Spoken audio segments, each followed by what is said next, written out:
Rukun Islam setelah syahadat ini berarti tinggal fokus ke empatnya. Ngerjain sholat. Ada rupanya sebagian orang Bapak Ibu sekalian tidak mau masuk Islam karena dia bilang orang Islam sholatnya banyak banget itu. Sehari 5 kali. Itu alasannya. Ada juga pernah alasan begitu. Lalu saya jelaskan. Sebelum itu tentu yang masuk Islam ini bukan karena dia mengatakan sholat banyak. Tapi saya jelaskan hampir semua yang masuk Islam saya jelaskan itu. Kalau yang di tangan kami. Lalu saya jelaskan. Saya bilang kalau seandainya Anda ini bekerja di satu perusahaan. Dan satu hari dipanggil oleh owner atau pemilik perusahaan ke ruangannya 5 kali. Untuk ditanya saja. Mau apa? Saya bantu. Kamu mau apa? Saya bantu. Ada kesalahan apa kau buat? Saya maafkan. Kira-kira seperti apa perasaan staf itu? Oh pasti senang Ustaz. Oke. Senang. Bagaimana tidak senang? Sehari 5 kali dipanggil dan mau dipenuhi kebutuhannya apa saja minta dikasih. Kesalahan apapun dimaafkan. Nah itu hakikat sholat itu sendiri. Sholat itu cuma absensi. Subuh ke duhur kita mungkin aktivitas, makan, bekerja segala macam. Ada mungkin kesalahan, kita tinggal melapor di duhur dimaafkan. Karena antara sholat dengan sholat kata Nabi SAW pembersihan dosa di antara keduanya. Begitu juga kita kalau ada hajat, mungkin butuh makanan, butuh minuman, butuh pakaian, butuh pekerjaan, minta kepada Allah Subhanahu wa taala langsung berdoa. Di antara azan dan iqamah biasa dengar ya, ada waktu mustajab ya, waktu diterima 2 menit, 3 menit, 5 menit tinggal minta ya Allah tolong. Tidak ada melalui sekretaris, tidak ada melalui apa-apa, tinggal kita sendiri. Alhamdulillah wassalatu wassalamu ala rasulillah. Puji Allah sedikit, Alhamdulillah, baca salawat kepada Nabi SAW, sampaikan hajat, ya Allah sembuhin penyakit saya, kemudian urusan saya dan segala macam. Selesai, clear. Sehari 5 kali. Jadi sholat itu maslahatnya buat si hamba itu. Bukan buat Allah Subhanahu Wa Taala. Supaya dia bisa bergantung dan minta kepada Tuhannya. Allah ingin kita manja. Minta, merengek. Gitu kan. Dalam doa, ya, menyampaikan hajat kepada Allah Bapak Ibu sekalian, berdoa dalam kondisi minta dipertahankan nikmat yang sedang ada, itu lebih afdal dibandingkan kita lagi ada masalah minta solusinya. Jadi misalnya kita lagi sehat nih, pekerjaan lagi ada.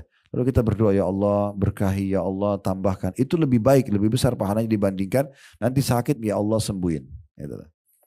Jadi lebih afdal itu. Berarti tidak ada alasan untuk tidak minta. Dan kata Nabi SAW dalam hadis riwayat Tirmidzi, man lam yad'ullah yaghdab alaih. Sampai tidak minta, tidak merengek, tidak manja sama Allah, Allah murka padanya. Sampai seorang penyair Arab mengatakan, jangan kau minta sama manusia. Karena kalau kau minta sama manusia, maka dia akan marah. Kita minta sekali, diizinkan. Oke, 2 kali, 3 kali, 10 kali. Orang akan bilang, ini orang kenapa minta-minta terus kan gitu. Tapi mintalah kepada Allah, yang kalau kau tidak minta dia marah. Kita tidak berdoa malah Allah marah kepada kita. Dan kata Nabi SAW, minta segala sesuatunya kepada Tuhan kalian Allah, sampai kepada hal yang terkecil pun, diantaranya tali sendal kalian yang putus. Minta kepada Allah. Libatkan Allah SWT dalam segala kehidupan kita. Nah itu hakikatnya ibadah. Makanya Umar bin Khattab, kalau pernah jalan, tali sendalnya putus. Dia katakan ke langit, ya Allah gantiin tali sendal saya. Tinggal pertanyaannya, bagaimana saya tahu kalau doa saya diijabah? Sekarang misalnya saya sakit, ya Allah sembuhin saya. Apakah Allah lemparin obat dari langit? Enggak. Mungkin maaf yang belum menikah, oh mudahin jodoh saya. Apakah Allah lemparin manusia? Enggak. Ya Allah, dia tidak ada duit. Ya Allah mudahin rezeki buat saya. Allah lemparin duit dari langit? Enggak. Allah sudah buat satu sistem Bapak Ibu sekalian, namanya diistilahkan dengan sunnatullah. Sistem yang Allah buat gitu ya. Nah sistem ini nanti kita tidak luput dari situ walaupun kita berdoa sama Allah. Kayak misalnya kita bilang ya Allah sembuhin saya. Allah nggak lemparin obat tapi Allah buat kita dengan akal sehat kita, hati nurani kita. Kita jadi berpikir dengan ilmu pengetahuan yang tersebar di kalangan manusia. Oh kita berobatnya ke dokter kan gitu. Ya udah kita ngobrol sama seorang teman atau kerabat. Saya sakit kepala, saya sakit ini, sakit itu, misalnya sakit gigi. Terus dikatakan oh setahu saya ada dokter yang bagus di sana. Terus kita ke sana konsul cocok, resep cocok. Apakah dokter sama ini yang sembuhin? Enggak. Allah SWT yang sembuhin. Makanya semua dokter tulis semoga lekas sembuh. Kan tidak ada dokter resepnya pasti sembuh kan? Kan nggak ada. Contohnya. Jadi itu sistem yang Allah sudah buat. Sekarang dia ini tak rezeki. Tiba-tiba ada teman yang tawarin. Tuh perusahaan saya lagi buka pendaftaran. Ada yang tawarin ajak bisnis sama-sama. Itu kan sinyal daripada jawaban doa kita. Atau minta menikah lalu kemudian ada yang tawarin anaknya. Ada yang tawarin saudaranya. Kemudian dia pun cocok, dia menikah, akhirnya dia melangkah. Nah seperti itulah gambaran daripada hasil doa kita. Gitu ya. Baik Bapak Ibu sekalian, itu contoh saja di dalam ibadahnya. Begitu juga itu sholat tadi. Begitu juga dengan zakat. Harta yang dikeluarkan setahun sekali dari orang kaya kepada orang miskin. Setahun sekali. Zakat fungsinya mensucikan pendapatan kita. Karena misalnya kayak di klinik ini, mungkin kami juga ada restoran di Condet. Kita kan tidak mungkin nanya orang kalau datang, ini uang kamu halal dah yang kamu pakai bayar. Kan gak mungkin, capek benar kalau setiap pasien datang kita tanyain begitu kan. Terus gimana caranya kalau ada yang datang, maaf ini ya, ini contoh saya. Ada yang datang uang dari pelacuran, uang dari pencurian.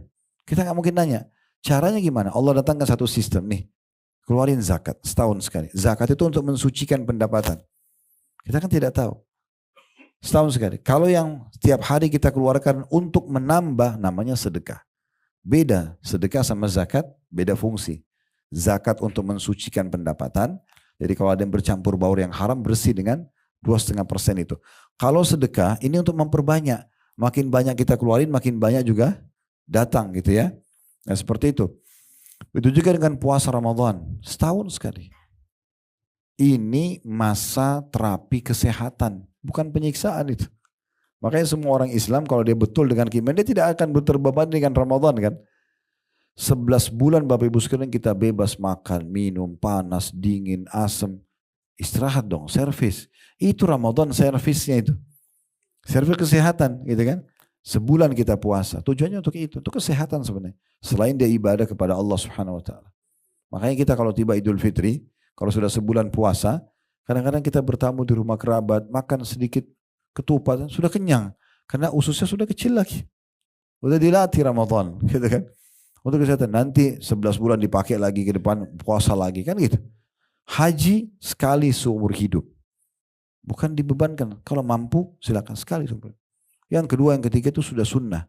Tapi yang wajibnya cuma sekali. Jadi ringan sekali. Saking ringannya ibadah kepada Allah dan melaksanakan Islam ini. Pernah ada satu orang di masa Nabi Muhammad SAW, Bapak Ibu sekalian. Orang ini masih non muslim, belum masuk Islam. Dia datang ke masjid Nabi lalu dia bilang begini, siapa Muhammad di antara kalian? Kata Nabi Muhammad SAW, saya. Waktu itu Nabi kebetulan muttaki itu kaki beliau lagi ngelonjor, terus siku kanannya ditaruh di tanah, lagi ngobrol santai dengan sahabat. Terus orang itu mengatakan, saya ingin bertanya, apakah boleh? Kata Nabi SAW, silahkan. Orang itu bilang begini, siapa yang meninggikan langit? Langit begini nih, di atas kepala kita ini siapa? Nabi SAW jawab dengan tenang dan yakin, Allah. Siapa yang menghamparkan bumi? Sampai seperti ini. Bisa dicocok tanami, bisa dibangun di atasnya, bisa diambil hasilnya. Ini siapa yang buat? Nabi jawab, Allah. Terus dia bilang lagi, siapa yang tancapin gunung-gunung di atasnya, sehingga bumi ini tidak goyang sana sini, stabil gitu. Maka kata Nabi SAW, Allah. Orang ini lalu mengucapkan kata-kata para ulama, teman-teman sekalian. Nabi SAW lagi santai tiba-tiba duduk serius. Karena pertanyaan luar biasa. Orang ini bilang, saya tanya kepada anda wahai Muhammad, atas nama Allah yang meninggikan langit, yang menghamparkan bumi, yang menancapkan gunung-gunung. Apakah Allah yang mengutus anda kepada kami? Maka Nabi SAW lagi duduk santai, duduk langsung. Ini serius nih pertanyaannya. Benar gak ini anda utusan Allah nih? Ada yang saya mau tanya setelahnya. Maka kata Nabi SAW sambil duduk, iya. Orang itu bilang lagi, saya tanya kepada anda atas nama Allah yang meninggikan langit, menghamparkan bumi, menancapkan gunung-gunung. Apakah Allah menyuruh anda menyampaikan kepada kami agar kami sholat 5 waktu? Ini aja, subuh, duhur, asar, maghrib, isya. Gak disebutin sholat-sholat sunnahnya, ini sholat wajibnya aja. Karena kalau wajib ini dikerjakan sudah selamat sebenarnya. Sunnah itu tambahannya kan gitu. Sholat duha, sholat malam, tahiyat masjid, wudu, ini semua tambahan. Sholat wajib ini 5 waktu. Satu sholatnya maksimal 10 menit. Subuh 10 menit, duhur, asar, maghrib, isya. Kalau dikali berarti 50 menit. Kita masih punya 23 jam plus 10 menit. Waktu untuk yang lainnya gitu ya. Maka apakah Allah mengutus anda untuk itu? Menyampaikan kepada kami. Kata Nabi SAW, iya. Baik, saya tanya lagi atas nama Allah yang meninggikan langit, menghamparkan bumi, menancapkan gunung-gunung. Apakah Allah yang perintahkan kepada anda untuk menyampaikan kepada kami agar orang kaya kami mengeluarkan hartanya kepada orang miskin kami, zakat? Kata Nabi SAW, iya. Saya tanya lagi atas nama Allah yang meninggikan langit, menghamparkan bumi, menancapkan gunung-gunung. Apakah Allah memerintahkan anda untuk menyampaikan kepada kami agar kami puasa Ramadan sebulan penuh dalam setahun sekali? Kata Nabi SAW, iya. Saya tanya lagi atas nama Allah yang meninggikan langit, menghamparkan bumi, menancapkan gunung-gunung. Apakah Allah memerintahkan anda untuk menyampaikan kepada kami agar kami haji ke Baitullah di Mekah sekali seumur hidup? Kata Nabi SAW, iya. Orang itu bilang apa? Apa yang saya dapatkan kalau saya kerjakan itu? Ini rukun Islam tadi. Apa yang saya dapat? Kata Nabi SAW, kau akan masuk surga. Orang itu langsung bilang, asyhadu an la ilaha illallah wa anna Muhammad Rasulullah. Masuk Islam dia, syahadat. Lalu dia bilang, ya Rasulullah, saya tidak akan tambah dan kurangi. Itu aja saya fokus dah. Sudah syahadat nih, saya tinggal sholat 5 waktu. Nanti setahun sekali saya zakat kalau saya punya harta. Setahun sekali saya puasa Ramadan. Sekali seumur hidup saya pergi haji. Itu aja. Kan janjinya masuk surga. Lalu dia bilang, saya tidak akan tambah dan kurangi. Orang itu pergi. Apa kata Nabi SAW kepada yang sedang hadir?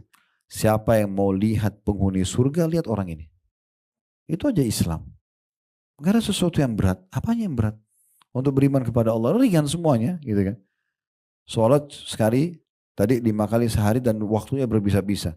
Maksimal. 10 menit satu sholat itu sudah lama itu. Ya, apalagi kita orang Indonesia, Masya Allah. Ya. Sholatnya kalau ada perlombaan-lomba cepat sholat, bisa juara kita. Allah, berloh. Bukan semuanya. Jangan dipotong lagi ceramah saya ini. Tapi kan ada kita lihat itu ya. Jadi kalau kita sholat subuh 2 rakaat, 2 menit, 3 menit selesai. Cepat banget sebenarnya selesai. Anggaplah yang khusyuk ini 10 menit kan itu. Subuh 10 menit, duhur 10 menit, asar, maghrib, isya 50 menit. Dari 24 jam berarti kita masih punya 23 jam plus 10 menit. Apa kata Nabi SAW? Awal amal dihisap hari kiamat sholat. Kalau sholatnya lolos, aman, maka semua akan baik. Terbantukan. Dalam riwayat lain, beruntunglah orang itu. Kalau sholatnya buruk, maka rugilah dia. Riwayat lain akan mengganggu amal yang lain.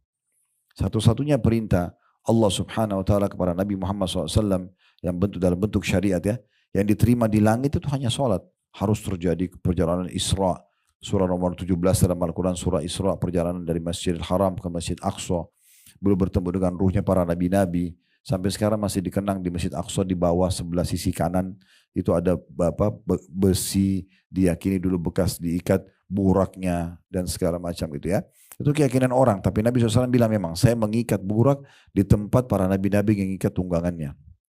Kemudian Mi'raj ke langit, langit pertama, kedua, ketiga sampai menerima langit ketujuh, setelah itu menerima perintah sholat, balik lagi ke bumi, itu hanya untuk menerima perintah sholat. Yang lain semuanya zakat, puasa, jihad, semua diterima di bumi.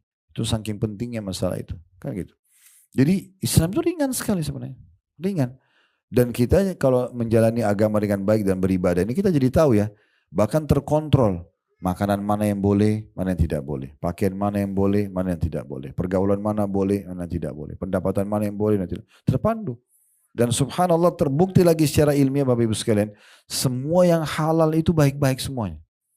Semua yang haram itu buruk-buruk. Ya. Coba Allah perintahkan apa kita? Jujur, amanah, tanggung jawab, bakti sama orang tua, baik sama kerabat, ya, bersedekah. Kan baik-baik semua itu. Lalu dijanji pahala sangat besar. Dapat ini, dapat ini, dapat ini. Semua yang buruk-buruk itu. Bohong, menipu, menggibah, memfitnah, memukul. Semua dilarang. Dan ada ancamannya berat. Orang kalau ikutin agama ini dan beribadah dengan benar. Itu jadi orang yang baik pasti. Gak mungkin tidak. Karena semua yang baik-baik diperintahkan. Yang dilarang semuanya buruk-buruk. Plus lagi Bapak Ibu sekalian. Kalau dipertemukan antara yang halal sama yang haram. Kita akan temukan yang halal ini jauh lebih banyak.